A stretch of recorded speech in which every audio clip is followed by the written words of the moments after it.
सुंदर से बगीचे में एक सुंदर सा गुलाब का फूल का पौधा था और उसमें एक बहुत ही प्यारा सा गुलाब का फूल खिला। उसकी पंखुड़ियां बड़ी रेशम जैसी थी और लाल रंग की थी। वो अपने आप में खुद से बोला, मैं कितना सुंदर हूँ, और मुस्कुरा पड़ा। तभी अचानक उसकी नजर अपने ही तने पर पड़ा तो वो फिर से उदास हो गया और बोलने लगा, छी, ये कितने बदसूरत कांटे हैं, इसने तो मेरी सुंदरता का भी सत्यानाश कर दिया है।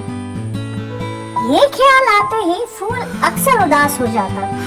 एक दिन अचानक उसके ऊपर एक बूढ़ी सी रंग बिरंगी तितली आकर बैठी। फूल को उदास देख करके तितली ने बड़े प्यार से पूछा, अरे दोस्त, तुम क्यों इतने उदास हो, क्या हो गया है तुम्हें? गुलाब के फूल ने एक लंबी सी आह भरी और कहा कि मैं ना इन कांटों से बहुत नफरत करती हूँ। देखो ना, ये किसी काम के नहीं है और केवल भद्दे दिखते हैं।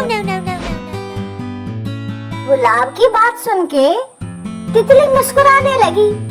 तो गुलाब ने पूछा, आप क्यों मुस्कुरा रहे हो? तितली ने धीरे से उसे कहा कि जिसे तुम अपना दुश्मन समझ रहे हो ना, दरअसल वो तुम्हारा दोस्त है, तुम्हारा रक्षक है, तुम समझ नहीं रहे हो। ये कांटे तुम्हारी उन लोगों से रक्षा करते हैं दरअसल जो तुम्हें नुकसान पहुंचाना चाहते हैं। अभी तितली और गुलाब का फूल बात कर ही रहे थे कि एक शरारती लड़का उस पार्क में आया। उसने गुलाब के फूल को देखा तो दौड़ के उसको तोड़ने के लिए अपना हाथ बढ़ाया। तभी लड़के के मुंह से निकला, आउच! दरअसल उस फूल के जो तने में कांटे थे वो उस लड़के की उंगली में चुभ गया था, जिसकी वजह से वह चिल्लाया था। लड़के ने अपने हाथ से खून निकलता देख करके अपना मुंह बनाया और वहां से भाग गया और इस तरह गुलाब सुरक्षित हो गया। लड़के के वापस जाने के बाद वो तितली दोबारा से गुलाब के फूल के ऊपर आकर बैठ गई। गुलाब ने एक बार फिर से उन कांटों की तरफ देखा, मगर इस बार उसकी नजरों में नफरत नहीं थी बल्कि थैंकफुल के भाव थे।